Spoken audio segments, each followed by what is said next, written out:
Aloha YouTubers, Scuba Chris here. I'm gonna put together the first of many ultralight rigs. So when you go ultralight, the rods, this is basically you're gonna go with a 5.5. You don't have to go with a 5.5. That's basically the most common of the ultralights. Most people go like 4.5, 5, 5.5, 6, 6.5, but do not go more than 6.5. Now, because you're gonna, it's gonna work against you. You want to keep it between 4.5 and 6.5. That's just on the rods. Now this one here, this here is a 5.5 foot rod. This is pretty much the norm for most ultralighters, and this is an ultralight rating. When you go, say 4.5, 5, 5.5, you kind of want to go with ultralight UL. When you go 6, 6.5, when you're going for panfish, I would say that maybe go, you can go light. You can also go ultralight, but you can go light too. It also depends on the species you're targeting, but that's the range you have. Now, on the line here, see, I got all these choices of line here. Well, first off, on the corner here, I always keep everything together. I use my fishing butlers. That's to keep the rod together. And you can use whatever you want, but I enjoy that. You got different types of line. Now, generally, when you go 5.5, most people go with with 4 pound mono. You know, mono is a good choice because 4 pounds is very thin and you can see through the line, and it stretches. Mono stretches, whereas something like fluorocarbon here will not stretch. It will break. So some people tend to go a little bit higher, up to 6, because there's less chance of breakage, but that's up to you. It depends if you do it for fun or to bring food to the table or just catching bait. So it really depends up to you.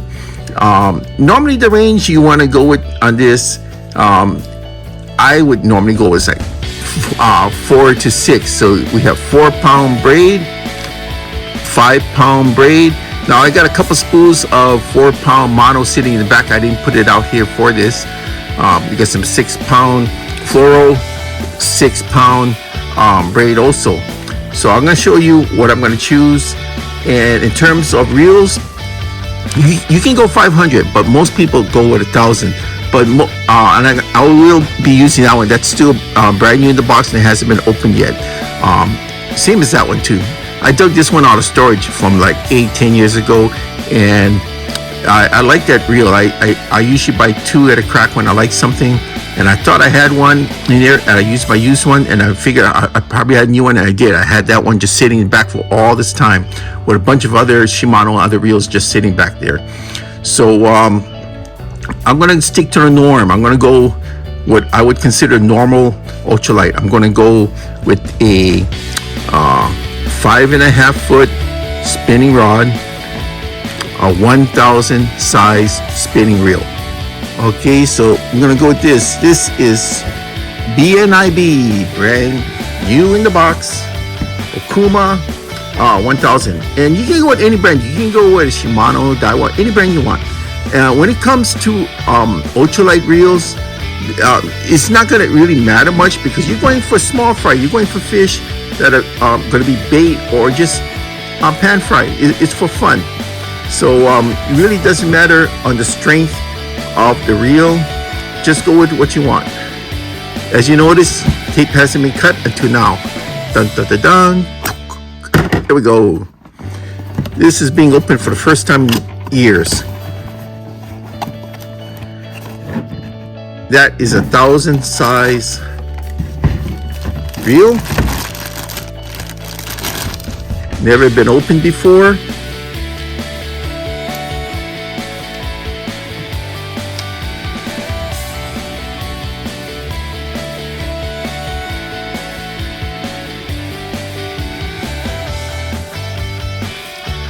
There we go. It's just about tight. You want to tighten this up.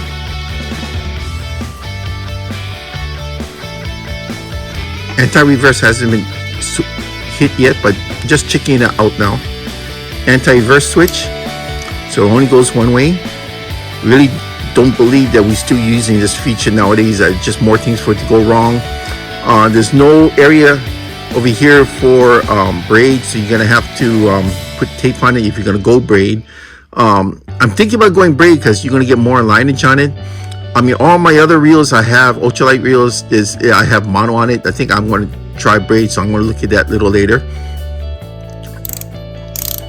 Okay, now I can read what's off this box, but I hate unboxes when you see people just reading from it. It's really impersonal. So right here, this one here, this is pretty much standard. You're going to get 5-to-1, 6-to-1. Meaning like this one here is 6-to-1, which means you got 6 bearings on the inside for smoothness, and the one is the roller right here. That's a roller bearing, so you're going to have the roller bearing, so that's called 6 + 1. Gear ratio, this is 5.0-to-1, which means for every 1 full rotation, see that, 1 full rotation, you're going to get 5 spins.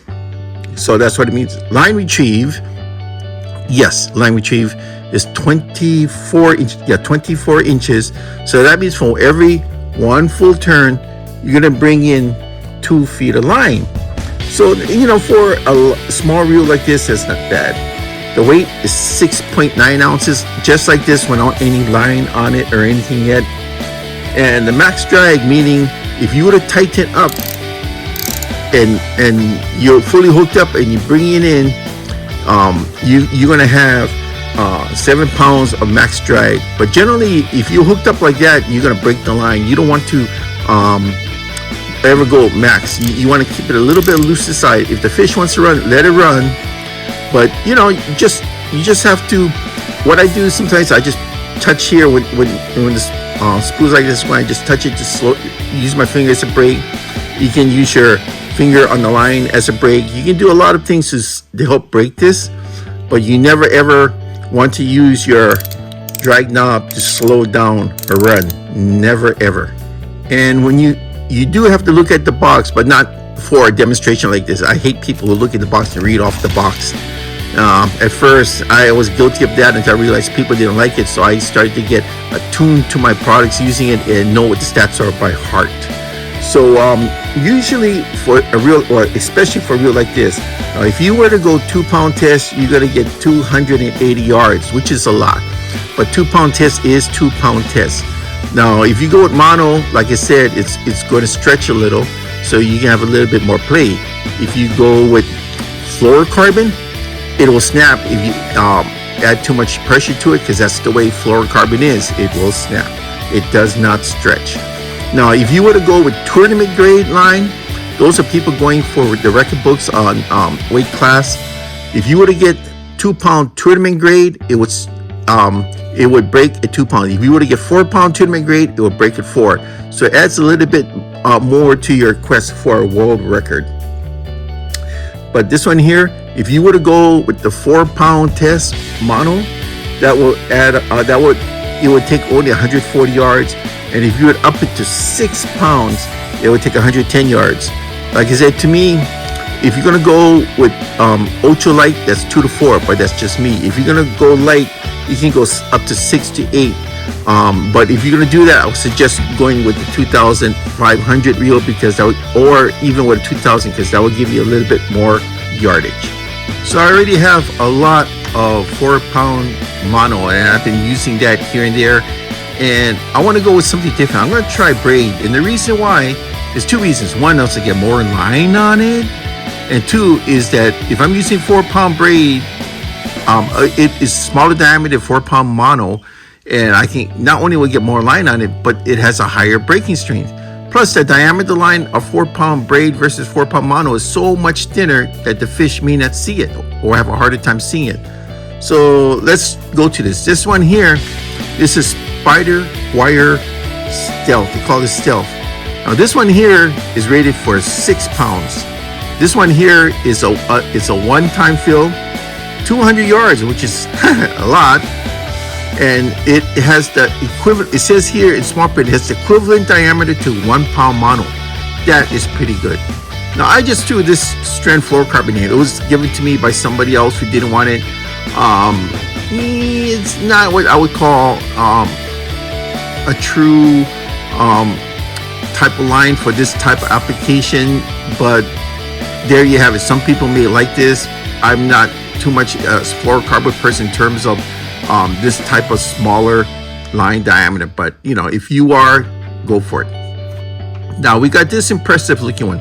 This is called Spiderwire Ultracast. Now this one kind of got me interested. This is 4-pound test line, so it's thin line. It has 164 yards, which is more than enough. But this is the part that grabbed me right here. It says max breaking, 14-pound strain max breaking. I thought that was a mistake until I started looking at the webpage. Webpage shows a lot of their line having a max breaking strength of 3 to 5 times more than the actual line strength. So I thought, wow, that is amazing. Finally, Power Pro. I've used Power Pro for so many years for a lot of my spinning reels, but you know, for the larger type of reels, this one here is 5-pound. It's a how should I put this? This one here comes with line on the outside. See that right here?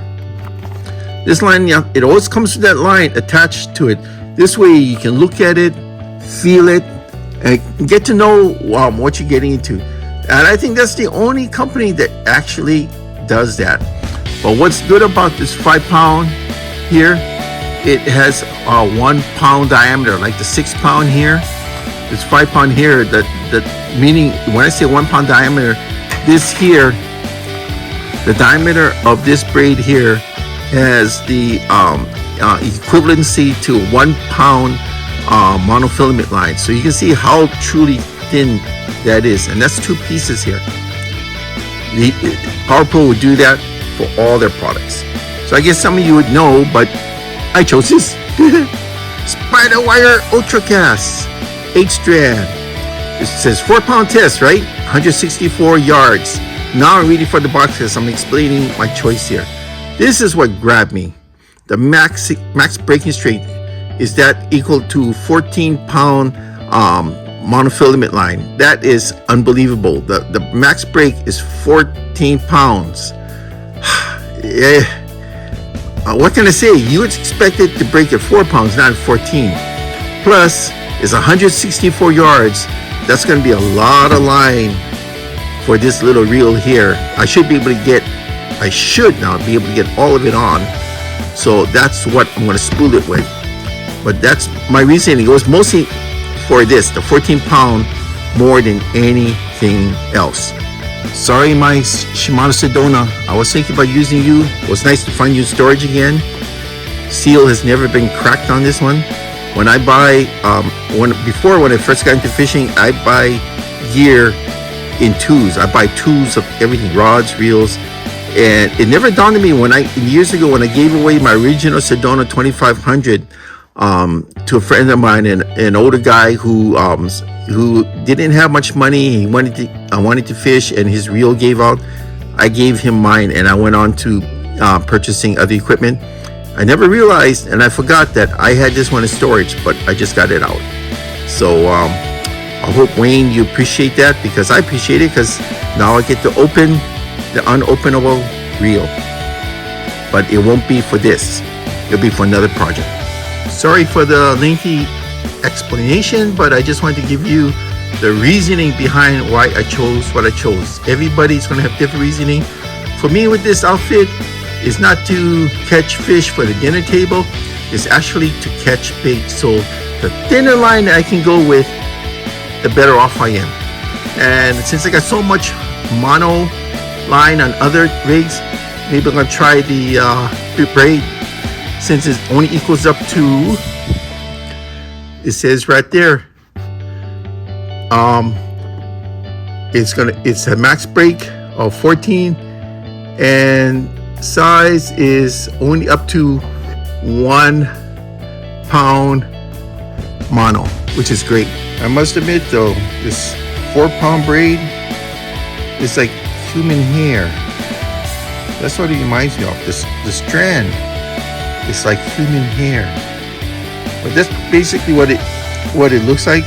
When I try to break it, it breaks, but it takes a lot to break it. So let's see what happens.